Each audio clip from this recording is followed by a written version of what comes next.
Yeah, of course Islam has the Hadud punishments for things that are incorrect. But that is in a construction of where you live in a society that has a judiciary and a system that functions with those laws. We're not in such a culture, and we're not in such a society. And we don't need to make any, I don't see there's any need to make any point of that really, because if you look at it from a prophetic practice, the Prophet chose to cover things like that up, and it took people to come and stand in front of him and say, I've done that. Then he applied the Hadud. Do you get the point? And if you follow this from a point of even Hadud, it takes some unbelievable shamelessness to get yourself caned by the Sharia for doing something like that. 4 witnesses that have to see penetration, and they have to be credible, and they've got to stand up, they've got to be vetted as witnesses, and the person involved is not married. Then you're dealing with a potential death penalty. You know, we've opened it up now, right? You want to talk death penalty for adultery, for a conviction that means death. If you actually look at the parameters of what Sharia puts for that, they're impossible, unless you're just a total... The point I'm trying to say, that even the way the Sharia looks at it as a social measurement, if you want to look at it like that, it actually puts it really much in this moral restraint is so much put in the hand of the individual. It's unbelievable. So if they do it in private, that's their damn business. And if you go and try and expose them, you get done for accusation. The only person that can be standing, that can singularly make an accusation, is the wife. This moral regulation is not regulated by Sharia law. This is what I'm trying to say. This morality is regulated by people choosing it as a moral way. You've got to first ask yourself, what does it mean to be righteous?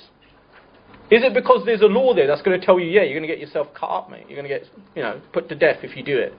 That's a form of flag of, oh, I best not, right? Socially speaking.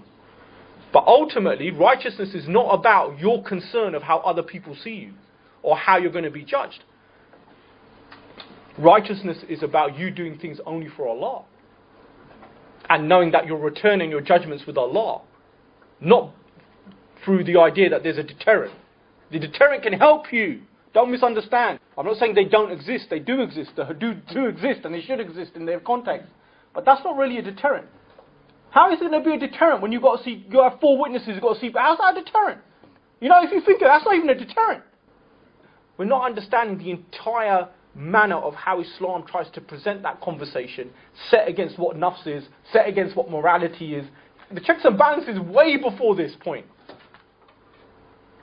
So what would you say those punishments are there for? Because actually, if you look at it, I think most of the times, from what I can remember a few times, they've actually asked for it. Yes. So it's not been like a case of they've been accused or they've been witnesses. So what's the point of that? Is that because then it will save them from punishment in the hereafter? Thank you. That you just answered it yourself. And you listen to what you just said. That is taking responsibility. And that says, like you identified, you have Mu'az, you have the Ghamidiyya, the lady. They both are cases of, they came to the Messenger of Allah, faced him and said, we've done this. And he ignored them. What do you think he said?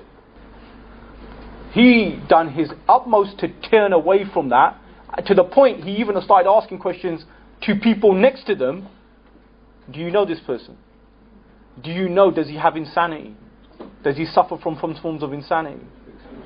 And then when he gets there, he then turns back to him and he says, do you understand what you're saying? And he goes, yeah. He goes, I do, and that's why I'm here. He said, okay. Then now you face the death penalty. And then he said, let me face it now, so on the day of judgment I have nothing to face. The Sharia isn't about making you moral. And anyone who says that, I strongly contend it.